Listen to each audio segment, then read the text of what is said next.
Hello friend, स्वागत है आप लोगों का मेरे यूट्यूब चैनल एग्जाम पर। जैसा कि आपको पता है सीटेट जनवरी का एग्ज़ाम आपको 21 जनवरी को है। ठीक है, तो आपके पास ज़्यादा टाइम नहीं है एग्ज़ाम की तैयारी करने के लिए। ठीक है, तो आपको कुछ भी जैसे सोशल साइंस का अगर आपका सब्जेक्ट सोशल साइंस है तो सोशल साइंस में कैसे क्वेश्चन सीटेट पूछता है इसकी प्रैक्टिस आपको करनी पड़ेगी। यानी एनसीईआरटी का आपको पूरा चैप्टर यानी 6 to 8 वाला चैप्टर आपको कंप्लीट पढ़ना पड़ेगा। उसके बाद जो सोशल साइंस में कैसे क्वेश्चन आते हैं उसका सॉल्व पेपर यानी प्रीवियस ईयर क्वेश्चन पेपर भी आपको करने पड़ेंगे। ठीक है, और जो आपके लिए मोस्ट इंपॉर्टेंट क्वेश्चन है जो कि सोशल साइंस से हैं यानी सामाजिक विज्ञान से क्वेश्चन है वो आपको इस वीडियो में कराए जाएंगे। ठीक है, वो आपको इस वीडियो में करवाए जाएंगे, तो वीडियो लास्ट तक देखिएगा। ठीक है, तो चलिए वीडियो स्टार्ट करते हैं।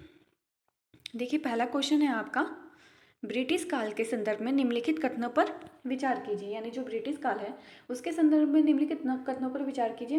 तो ऐसे ऐसे क्वेश्चन ही आपके सीटेट एग्जाम में पूछे जाते हैं जो कि सोशल साइंस से होते हैं यानी सामाजिक विज्ञान के होते हैं। ठीक है, तो क्या पूछा है, ब्रिटिश काल के संदर्भ में निम्नलिखित कथनों पर विचार करना है।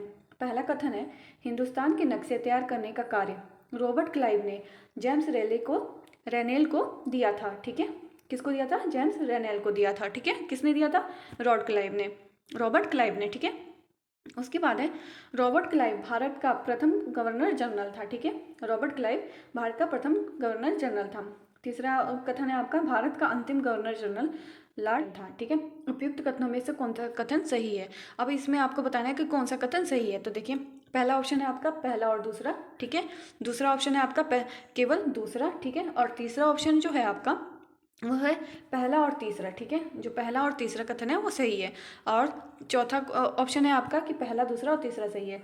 तो जिस पे आपको ये ग्रीन वाला टिक दिखाई दे रहा है वो ही आपका राइट आंसर है, यानी पहला और दूसरा आपका सही आंसर है। ठीक है, उसके बाद दूसरा देखिए, दूसरा क्या है, ए हिस्ट्री ऑफ ब्रिटिश इंडिया नामक पुस्तक निम्नलिखित में से किसके द्वारा लिखी गई थी। यानी जो ए हिस्ट्री ऑफ ब्रिटिश इंडिया नामक पुस्तक है निम्नलिखित में से किसके द्वारा लिखी गई थी, तो ये लिखी गई थी जेम्स मिल ने लिखी थी। किसने लिखी थी, तो जेम्स मिल ने लिखी थी। ठीक है, उसके बाद है आपका नेक्स्ट क्वेश्चन है आपका, भारत में यूरोपीय व्यापारिक शक्तियों के आगमन का सही क्रम निम्नलिखित में से कौन सा है। यानी जो यूरोपीय व्यापारिक शक्तियां जो आई थी भारत में, ठीक है, उनका आने का सही क्रम कौन सा था। ठीक है, तो इसमें से आपको बताना है। तो इसमें से देखिए पहला ऑप्शन है आपका डच, फ्रांसीसी, पुर्तगाली और अंग्रेजी। ये तो बिल्कुल गलत है आपका। ठीक है, उसके बाद है पुर्तगाली, अंग्रेज, फ्रांसीसी और डच, ये भी गलत है। ठीक है, और उसके बाद सी ऑप्शन है आपका अंग्रेज, पुर्तगाली, डच और फ्रांसी, ये भी आपका गलत है आंसर। ठीक है, राइट आंसर आपका क्या होगा, तो पहले डच आए थे, पहले पुर्तगाल आए थे, उसके बाद डच आए थे, उसके बाद अंग्रेज, उसके बाद फारसीसी आए थे। यानी सबसे लास्ट में कौन आया था, तो फारसीसी आए थे। तीसरे नंबर पे तो अंग्रेज आए थे। ठीक है, दूसरे नंबर पे डच आए थे, पहले नंबर पे पुर्तगाली आए थे। ठीक है, नेक्स्ट क्वेश्चन है आपका, पहली बार यूरोप में, देखिए लिखा है क्वेश्चन, लिखा है पहली बार यूरोप से भारत तक पहुंचने के समुद्री मार्ग का पता वास्को दी गामा नामक खोजी यात्री द्वारा लगाया गया था। यह यात्री निम्नलिखित में से किस देश से संबंधित था। ठीक है, ये आपको बताना है कि वास्को दी गामा जो है वो किस देश से संबंधित था, यानी किस देश से वो आया था भारत की खोज करने। तो कहाँ से आया था वो, पुर्तगाल से आया था। कहाँ से आया था, तो राइट आंसर इसका सी हो जाएगा, पुर्तगाल से। ठीक है, उसके बाद है आपका 17वीं शताब्दी के प्रथमार्ध के संदर्भ से में निम्नलिखित कथनों पर विचार करना है। ठीक है, यानी पहला कथन है आपका ईस्ट इंडिया कंपनी को पूरब से व्यापार करने का एक अधिकार प्राप्त था। दूसरा है आपका भारत के बने बारीक सूती कपड़े और रेशम की यूरोप के बाजारों में बहुत अधिक मांग थी। ठीक है, तीसरा है कथन है आपका इस समय तक पुर्तगाली भारत के पश्चिमी तट पर अपनी उपस्थिति दर्ज करा चुके थे। ठीक है, उपयुक्त कथनों में से कौन सा कथन सही है। अब इसमें से आपको राइट आंसर चूज करना है। तो पहला ऑप्शन है आपका ए, यानी पहला पहला सही है कथन। बी ऑप्शन है आपका पहला और तीसरा सही है, ये भी गलत है। और सी ऑप्शन है आपका दूसरा और तीसरा सही है। ठीक है, चौथा आंसर है आपका पहला, दूसरा और तीसरा तीनों सही हैं। ठीक है, तो राइट आंसर आपका डी हो जाएगा। उसके बाद है ईस्ट इंडिया कंपनी के संदर्भ में निम्नलिखित कथनों पर विचार करना है। ठीक है, पहला है आपका कंपनी ने मुगल अफसरों को रिश्वत देकर कालीकत्ता गांव की जमींदारी खरीद ली थी जो बाद में कलकत्ता बन गया था। ठीक है, उसके बाद है कंपनी ने मुगल बादशाह औरंगजेब से फरमान प्राप्त किया जिसके अनुसार वह और कंपनी के अफसर जो निजी तौर पर व्यापार चलाते थे दोनों बिना शुल्क चुकाए व्यापार कर सकते थे। ठीक है, उपयुक्त कथन में कौन सा कथन सही है? तो आपका राइट आंसर सिर्फ 1 हो जाएगा, यानी पहला सही है। कैसे? यानी देखिए पहला क्या है, कंपनी ने मुगल अफसरों को रिश्वत देकर कालीकट्टा गांव की जमींदारी खरीद ली थी जो बाद में कलकत्ता बन गई थी। ठीक है, उसके बाद है नेक्स्ट क्वेश्चन है आपका, निम्नलिखित में से कौन सा बंगाल के नवाबों का सही क्रम था? बंगाल के नवाबों का सही क्रम कौन सा था? तो कौन सा था? तो देखिए पहला था मुर्शिद कुली खां, उसके बाद अलीवर्दी खां, उसके बाद सिराजुद्दौला। ठीक है, ये उनका सही क्रम था। उसके बाद नेक्स्ट क्वेश्चन है आपका, ईस्ट इंडिया कंपनी और बंगाल के नवाबों के मध्य युद्ध के कारणों के संदर्भ में निम्नलिखित कथनों पर विचार करना है। ठीक है, पहला है आपका, नवाबों ने कंपनी से व्यापार के अधिकार के बदले में नजराने की मांग की थी। दूसरा कथन है आपका, नवाबों ने कंपनी के सिक्के ढालने पर अधिकार तो दिया परंतु कंपनी की किलेबंदी को रोक दिया। अब सही आंसर चुनना है इसमें, तो कौन सा है? तो राइट आंसर ए होगा, यानी ए आपका राइट आंसर होगा।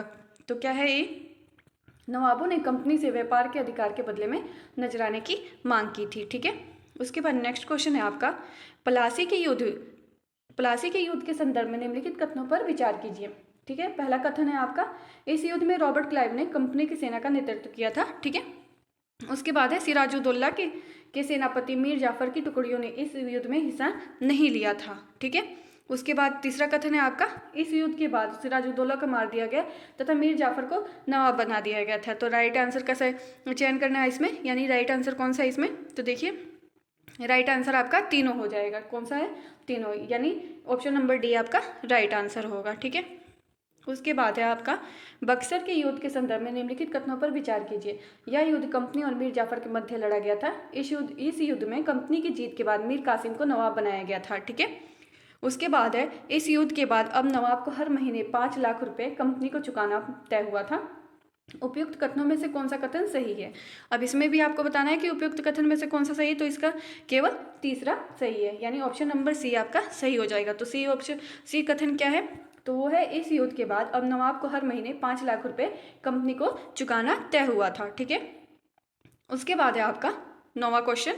तो देखिए, ईस्ट इंडिया कंपनी को बंगाल की दीवानी प्राप्त होने के संदर्भ में निम्नलिखित कथनों पर विचार करना है। ठीक है, किसके संदर्भ में? यानी बंगाल की दीवानी प्राप्त करने के संदर्भ में। ठीक है, कथनों पर विचार करना है। तो देखिए पहला कथन है आपका, बक्सर के युद्ध के बाद बंगाल के नवाब ने कंपनी को बंगाल का दीवान नियुक्त कर दिया था। ठीक है, दूसरा कथन है, बंगाल की दीवानी मिलने के बाद व्यापार की चीजें खरीदने के लिए कंपनी को ब्रिटेन से सोना लाने की जरूरत नहीं रही।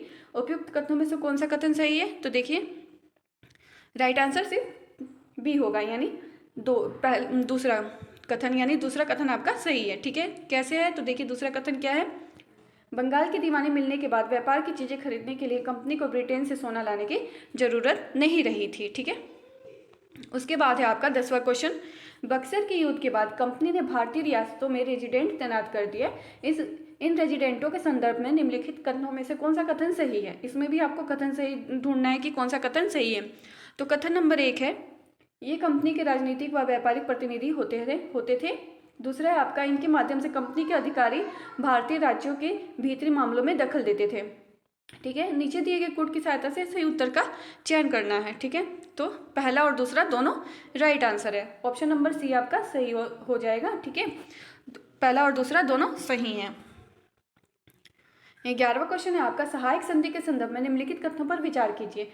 इस व्यवस्था को स्वीकारने वाली रियासतों को स्वतंत्र सेनाएं रखने का अधिकार नहीं होता था। ठीक है, उसके बाद है, इस संधि के तहत रियासतों को सुरक्षा के बदले कंपनी द्वारा रखी गई सहायक सेना का खर्च रियासतों को चुकाना पड़ता था। ठीक है, तीसरा कथन है आपका, रियासतों द्वारा इन संधि की शर्तों में तय रकम ना दे पाने पर जुर्माने के तौर पर उनका इलाका छीन लिया जाता था।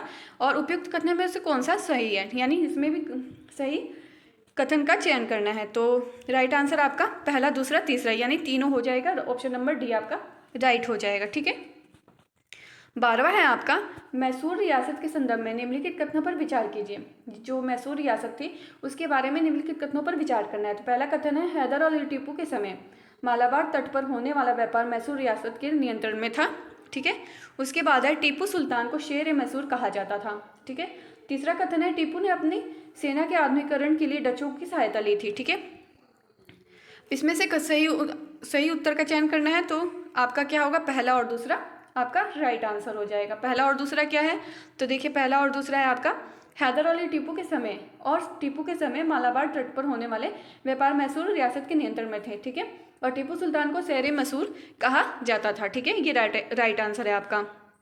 उसके बाद है आपका 13वां क्वेश्चन, आलंग मैसूर युद्धों के संदर्भ में निम्नलिखित कथनों में से कौन सा कथन सही है। इसमें भी सही कथन का चयन करना है। ऐसे ऐसे क्वेश्चन ही आपको सीटेट में पूछे जाते हैं, यानी सीटेट में कैसे क्वेश्चन आते हैं आपके सामाजिक विज्ञान से, तो ऐसे ऐसे क्वेश्चन ही आपको पूछे जाते हैं, ठीक है। अगर आपने एनसीईआरटी ठीक से पढ़ी होगी, ठीक है, तो ये आपको आंसर भी आपको मिल जाएंगे, ठीक है। तो देखिए 13वां क्वेश्चन, आलंग मैसूर युद्धों के संदर्भ में निम्नलिखित कथनों में से कौन सा कथन सही है। इसमें से भी सही कथन का चयन करना है। तो सही कथन क्या है, पहला कथन है आपका, मैसूर तथा अंग्रेजों के बीच 4 युद्ध हुए थे, यानी मैसूर तथा अंग्रेजों के बीच कितने युद्ध हुए थे, 4। दूसरा आपका तीसरे आलंग मैसूर युद्ध में हुई संधि के अनुसार टीपू के 2 बेटों को अंग्रेजों ने बंधक के रूप में अपने पास रख लिया था, ठीक है। तीसरा है आपका, तीसरा कथन है, चौथे आलंग मैसूर युद्ध के बाद मैसूर का राजकाज पुराने वोडियार राजवंश के हाथों में सौंप दिया गया था। सही विकल्प का चयन करना है, यानी सही उत्तर का चयन करना है। तो क्या होगा राइट आंसर, पहला, दूसरा, तीसरा, ये आपका सही हो जाएगा। ऑप्शन नंबर डी आपका राइट आंसर होगा, ठीक है। उसके बाद है 14 क्वेश्चन, यानी 14वां क्वेश्चन, मराठों के संदर्भ में निम्नलिखित कथनों पर विचार कीजिए, ठीक है। मराठों के संदर्भ में निम्नलिखित कथनों पर विचार कीजिए। तो कथन पहला है, मराठों का दिल्ली प्रशासन का सपना पानीपत की तीसरी लड़ाई में टूटा, ठीक है। दूसरा कथन है आपका, मराठा सरदार एक पेशवा के अंतर्गत एक कन्फेडेंसरी यानी राज्यमंडल के सदस्य थे, यानी कन्फेडेंसरी का क्या मतलब होता है, राज्यमंडल के सदस्य थे, ठीक है। उसके बाद है तीसरा कथन है आपका, दूसरा आलंग मराठा युद्ध साल 22 की संधि के साथ समाप्त हुआ था, ठीक है। चौथा है आपका, तीसरे आलंग मराठा युद्ध के बाद पेशवा को कानपुर के पास बिठूर में पेंशन पर भेज दिया गया था। उपयुक्त कथनों में से सही कथन कौन सा है, तो सही कथन है आपका पहला, दूसरा और चौथा, ठीक है। यानी तीसरा इसमें से कट है, पहला, दूसरा और चौथा आपका राइट आंसर है, ठीक है। उसके बाद है आपका उसके बाद जो आपका क्वेश्चन नंबर 15 है। तो देखिए 15वां क्वेश्चन क्या है, तो कथन है आपका, कंपनी ने एक लंबी लड़ाई के बाद अफगानिस्तान पर अपना अप्रत्यक्ष नियंत्रण स्थापित किया था। तो कारण देखिए, कंपनी को भय था कि रूस उत्तरी पश्चिमी हिस्से से भारत को अपने प्रभाव में ले सकता है। सही विकल्प का चयन करना है। तो देखिए पहला ही होगा आपका कि ए और आर दोनों सही है, और आर ए का सही स्पष्टीकरण करता है, ठीक है। आर ए का सही स्पष्टीकरण करता है, ठीक है। राइट आंसर आपका ए हो जाए। उसके बाद है आपका 16वां क्वेश्चन है आपका, लॉर्ड डलहौजी की विलय नीति के संदर्भ में निम्नलिखित कथनों पर विचार करना है, ठीक है। विलय नीति क्या थी, तो कथन नंबर 1 देखिए, इस नीति के अंतर्गत किसी शासक जिसका कोई पुरुष वारिस नहीं है की मृत्यु होने पर उसकी रियासत कंपनी के भूभाग का हिस्सा बन जाती थी। दूसरा कथन है आपका, इस सिद्धांत के आधार पर सबसे पहले अवध का विलय किया गया था। उपयुक्त कथन में से कौन सा कथन सही है, तो देखिए राइट आंसर केवल 1 हो जाएगा, यानी पहला आपका राइट आंसर है, ठीक है। उसके बाद है आपका गवर्नर जनरल वारेन हैंगिस्टन के काल में हुए प्रशासनिक सुधार के संदर्भ में निम्नलिखित कथनों पर विचार करना है।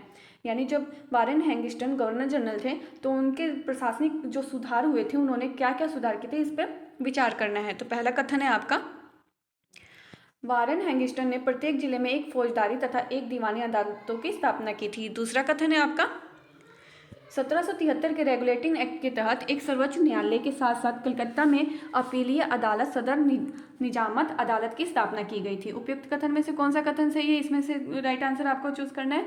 तो पहला और दूसरा ही राइट आंसर है, ठीक है। पहला और दूसरा राइट आंसर होगा। उसके बाद 18वां क्वेश्चन है आपका, अंग्रेजी गवर्नरों के संदर्भ में निम्नलिखित कथनों में से कौन सा कथन सही है। तो देखिए कथन नंबर 1 है आपका, रॉबर्ट क्लाइव को इंग्लैंड लौटने के बाद ब्रिटिश संसद में भ्रष्टाचार के आरोपों की सफाई देनी पड़ती थी। दूसरा है आपका, वारेन हैंगिस्टन जब इंग्लैंड लौटा था उस पर ब्रिटिश संसद में महाभियोग का मुकदमा चलाया गया था, ठीक है। तीसरा कथन है आपका, भारत में लॉर्ड हैंगिस्टन के नेतृत्व में सर्वोच्चता की एक नई नीति शुरू की गई थी, ठीक है। नीचे दिए गए कोड का सही उत्तर का चयन करना है। सही उत्तर क्या है आपका, तो पहला, दूसरा और तीसरा, यानी तीनों ही आपके सही उत्तर है। डी ऑप्शन आपका सही हो जाएगा, ठीक है। उसके बाद है 19वां क्वेश्चन है आपका, निम्नलिखित में से कौन सा कित्तूर यानी वर्तमान कर्नाटक में अंग्रेज विरोधी आंदोलन के नेतृत्व से संबंधित है? किससे संबंधित है? अंग्रेज विरोधी आंदोलन से। कहाँ का? कर्नाटक यानी कित्तूर का। ठीक है, तो इसका राइट आंसर ए और बी दोनों हो जाएगा। ठीक है, यानी रानी। अगर आपको यहाँ पे आपका ये जो प्रैक्टिस सेट है या ये आपका कंप्लीट हो चुका है। अगर आपको मेरी ये वीडियो पसंद आए तो लाइक, शेयर, कमेंट और सब्सक्राइब करना ना भूलें। अगर आप चाहते हैं कि ऐसे ही आपको प्रैक्टिस सेट करवाया जाए तो आप कमेंट सेक्शन में ज़रूर बताइएगा। ठीक है, थैंक्स फॉर वॉचिंग।